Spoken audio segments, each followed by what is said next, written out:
as much as it is for me. So my name is Malaika. I'm the founder, creative director of a consulting agency called Vesuvius. So quickly, what we do is that basically we help designers when it comes to conceptualizing everything that goes from their collection to a show, to a photo shoot, a video campaign. We provide all of that creative direction and creative assist that some people usually maybe don't have any means to get to or just don't have the time to do. And we also, as we've done for Pure this year, provide creative direction for this type of event. So all the naturals, all those colors that you see, that was us. So yeah. So I'm here this morning. Oh, thank you. So I'm here this morning to tell you about the trends for the season. I think that some of you already had like my previous email, but we're going to go a bit more in depth this morning, just so you have a full vision of them. So before I can go fully talking about like all the trends individually, is that moving? Come on. Okay. I want to explain to you the two mega trends that actually build up to the four mini trends that we're going to be exploring. So I don't know if you're familiar with like trend forecasting and how it works, but you usually have mega trends when it comes to season and when it comes to just creation in general. And mega trends are basically like, think of them as huge themes that drive creation and behavior in general. So this season, the mega trends that we've identified are the quest for innovation. So we're going to be talking about this. It's definitely part of the theme for the season, for instance. And the second one is what we called ultra-elevated basics, in a sense that we have seen the return of minimalism and very quiet elegance coming back, but also something very soft and very poetic and human is coming out of it. Okay. Come on, buddy. Right, okay, so yeah, for the quest of innovation, when we're looking at the origin basically, of the mega trend, we have the rise of everything AI, metaverse, all of those super digital fashion happening that's been used and reused and re-studied every day and all the time. There is also the will that we have to create new materials that could give for new shapes, new directions, new textures as well. And finally, but very, very important, just push the limits of creativity, because I think you've noticed that at some point it seemed like the industry was kind of going around in circles, and having this new digital fashion coming to life has allowed us to just expand way beyond what we thought was even possible.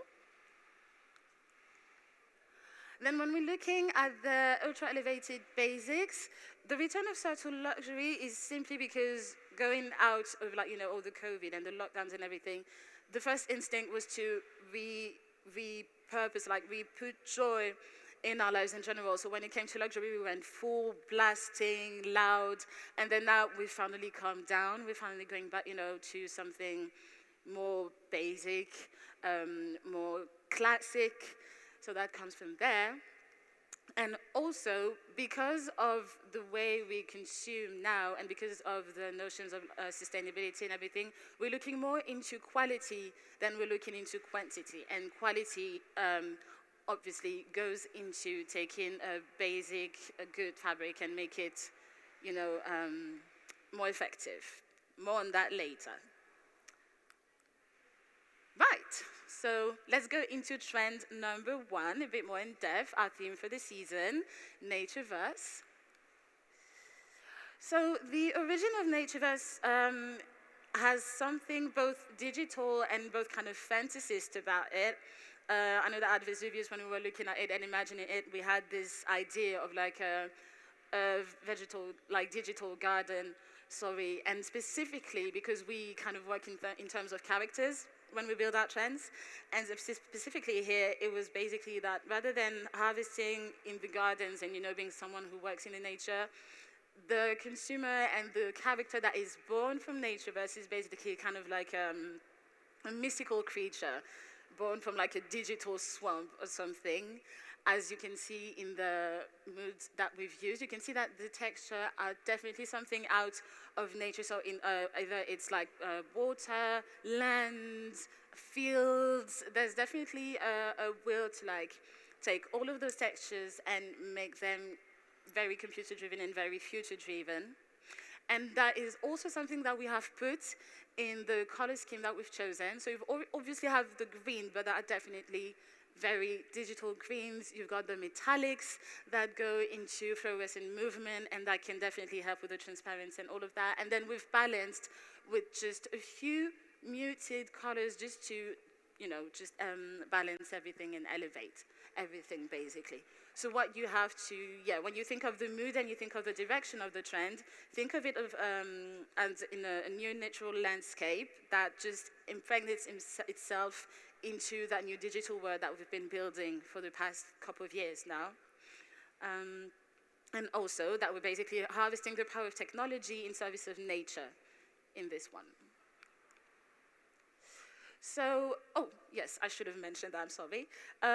Every trend is going to be separated in 2 wardrobes, just because I think that some of you have more of a formal wardrobe in the project that you're selling, others more casual, so just so you can have like a broader vision, we're always gonna work like this.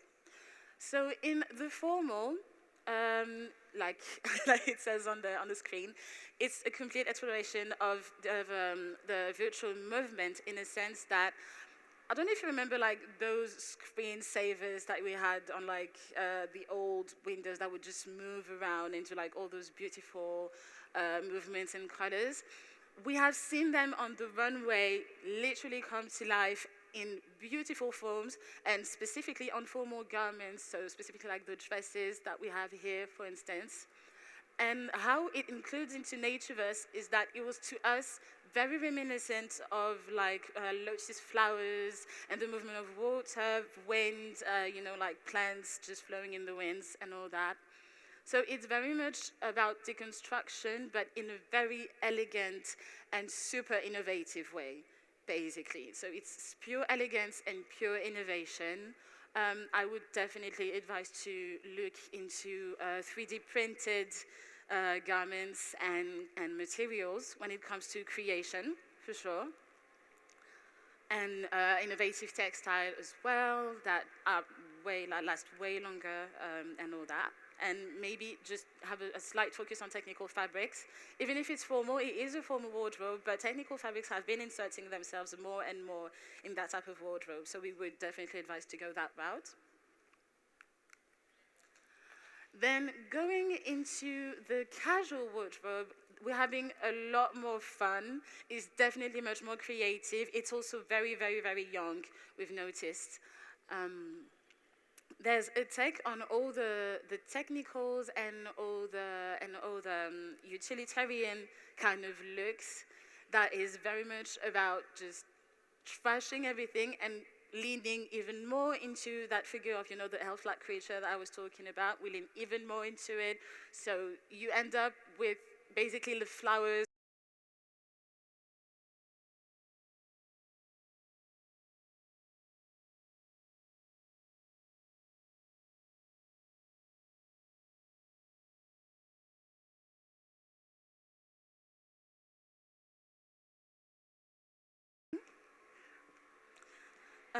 So yeah, it's basically all based on creativity and using craftsmanship to create lifelike technical and digital illusions.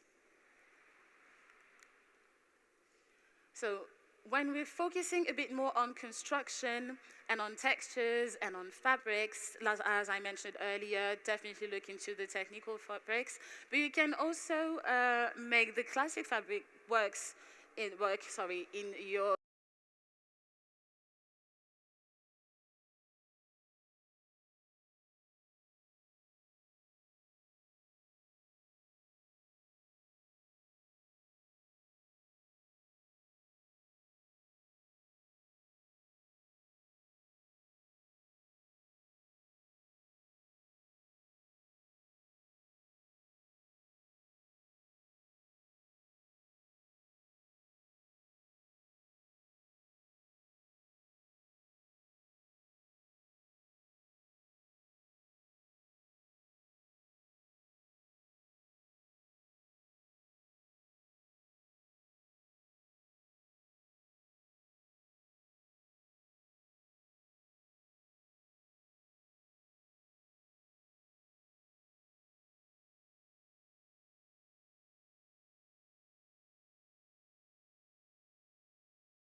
second trend called the Romantic Wanderer. So this one, sorry. So this one is incredibly, incredibly soft and romantic and lively and dreamy. It's basically, it's kind of, to us, the embodiment of summer. So, you know, it's the, like, as I said, we work in terms of characters, and this one, we kind of imagine it wandering around in, like, in museums, like painting nights in, like, trendy restaurants, and, like, going to, like, open-air theaters or stuff like that. And so there's, like I said, there's a very romantic component to it. And you can see it in the color palette that is just definitely colors that inspire to softness, to also lively behavior as well. So we've got obviously the baby blue that is probably like the main color, and then we balance it with just a slight hint of very, very dark brown, almost maroon in a way, and powdered rose, powdered blue, powdered muted browns as well, and just the green, obviously, to give it a bit more of a pop. So when we're looking into the formal wardrobe, we talked about a cultural and humanist take and origin, in the sense that there is something very much inspired about the peplums, but you also find inspiration of like the maybe around like the 1600s, kind of, but completely reworked and returned. There is something very dignified as well that goes into it. So you can see all the work of the flowering, all the beautiful work.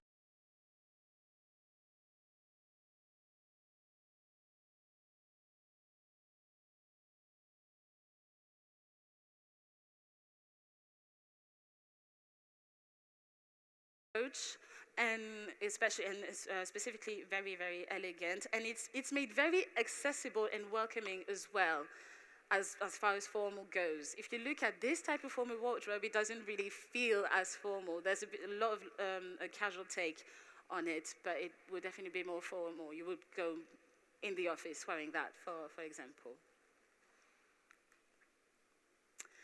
Then we go into the casual wardrobe, which is basically a very, again, soft version of all the casual classic pieces. So I'm talking about like the shirts, sweatshirts, the best example.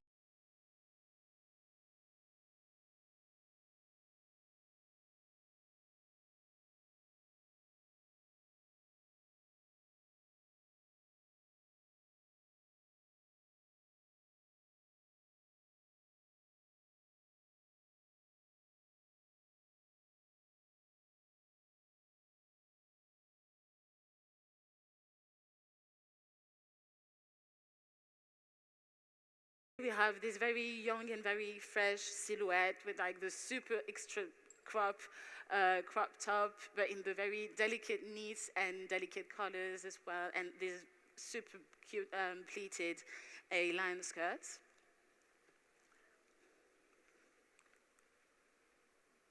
Right, so here in terms of fabrics and textures, that's why it becomes kind of interesting is to me.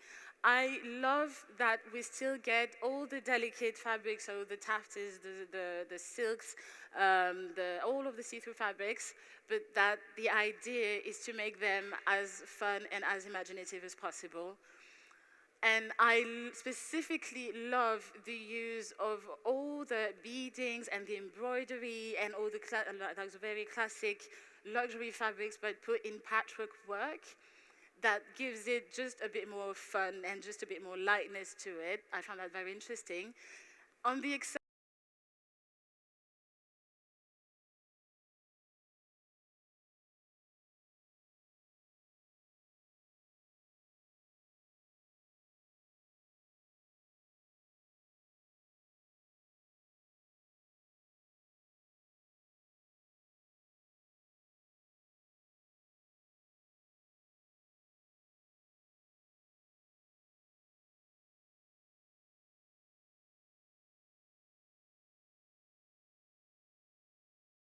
that are going to be part of it very naturally. Now, number three, which is definitely something I've seen, I think that everyone has seen at least once, like on catwalks, in magazines, is just soothing luxury is basically the celebration of muted taste and the huge, huge, huge takeover of extreme minimalism. Because we've seen minimalism before, but this is the type of pieces or styles that you look at them and at first you're like, oh, okay, this is, yeah, it's just like a jacket, but no, like your jacket is gonna have like a hidden detail or something that just makes it even greater. It's just that it's very smooth and elegant and discreet, and I think you can tell by my face that I am in love with that trend. I absolutely love it. What is specifically interested in there, it's when you go to the color palette. That is kind of a color slash texture palette, actually, specifically for that one, because we've seen the use of all those like metallics being used. So you got the copper colors, you've got golden colors, being more silver, like light silver colors, and then you have the classics of minimalism, meaning the muted, the neutral shade, just just the basics, basically. It's very, very basic, but very, very well done and well organized.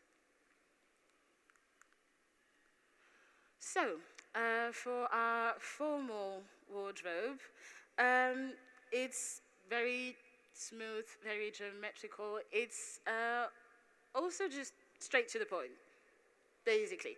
It's all about the quality and the essentials in minimalism.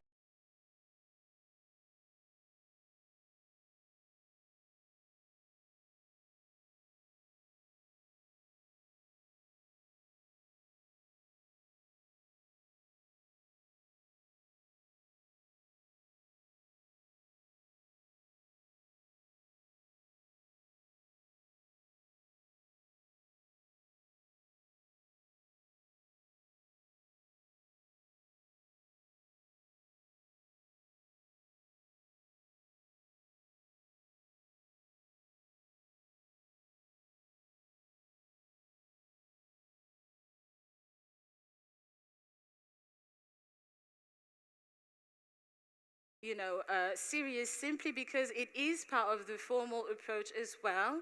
This specifically is Miu Miu, which has done this. I wanted to take this specific example because the entire collection basically has been leaning into that quiet luxury, but going in a way that you can also have something that while it's luxurious and while it's supposed to be quiet, is still a showstopper, meaning that people are going to look at you walking down the street and are going to be like, oh, okay, this is someone that definitely, has the means, but that I would definitely have a conversation with, as opposed to you see someone walking down the street in those two outfits, a bit more on the left, and it's like, oh, okay, like, she looks good and she knows it, and I'm just gonna let her walk past, because, okay. But yeah, it's in the formal wardrobe, it's straight to the point. It's very efficient, very elegant, and just made to last again. In the casual, we have basically the same take. It's not that different in the sense of the pieces. It's more of the styling that makes it work, and the cuts. Again, we lean into a much younger approach to luxury specifically, as you can see, and on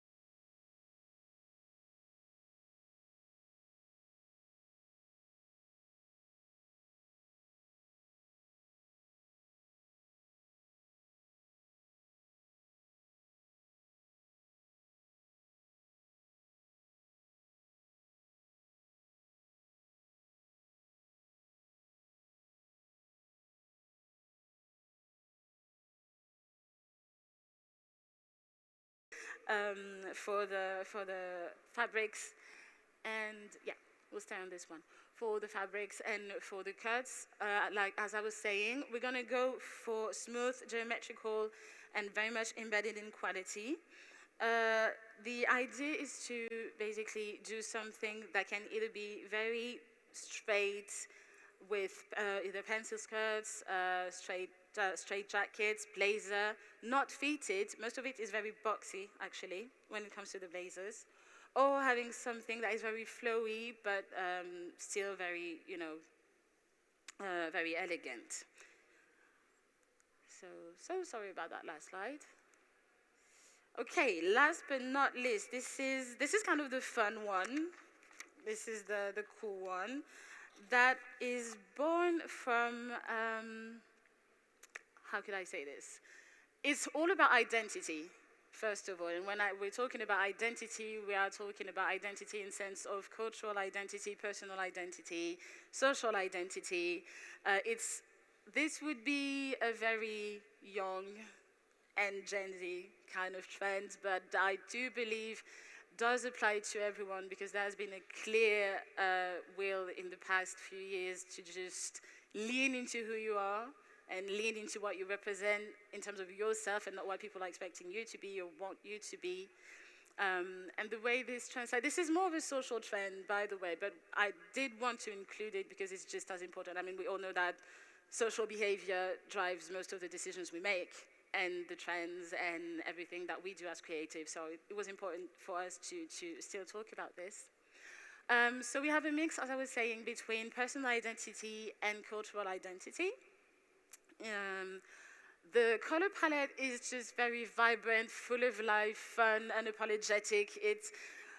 To be completely honest, we have put those colors because those are the colors that you're going to find most. But the truth is, it could be a variation, a very happy and lively, strong variation of all of those different tones, really.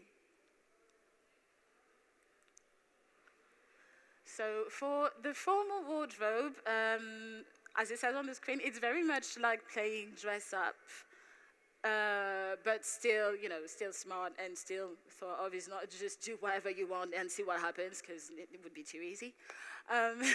But it's all about exploring with, playing with textures, playing with styling. We see a lot of cutouts of unapologetically very sexy, opened and fun silhouettes seeing light of days. There's also a lot of body positivity that goes in it, meaning that we are unafraid to show off our bodies and show off anything about it. So yeah, it's just, I think it really speaks for itself. Really, it's creative and carefree silhouettes. Yeah. So that's the formal wardrobe. And then going into the more casual wardrobe, when it came to this trend, Freaks and Geeks, in the research, we've seen that the more casual and lively and fun brands that we found and that were really leaning into the question of identity were brands that had a very, very strong and very driven cultural heritage, that basically the cultural heritage is part of the brand's DNA.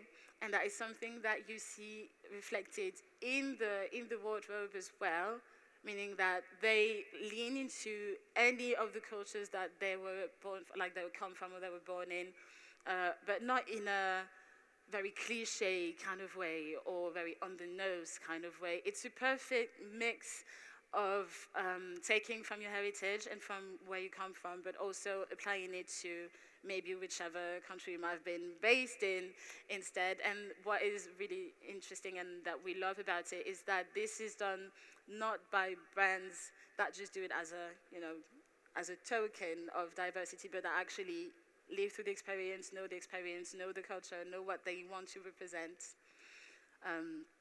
So this is definitely a trend that is probably one of the most important trends, actually, that we have, to use this cultural heritage as a creative outlet and to raise conversations and to do all of that in style and in colors and in vibrant colors. So just because I do have to focus a little bit on the technical and on the styling, because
from knitwear to netting to denim to spandex to it's very, very, very broad, and which is probably why there's so much creativity that goes into it and so much interest that goes into it, basically.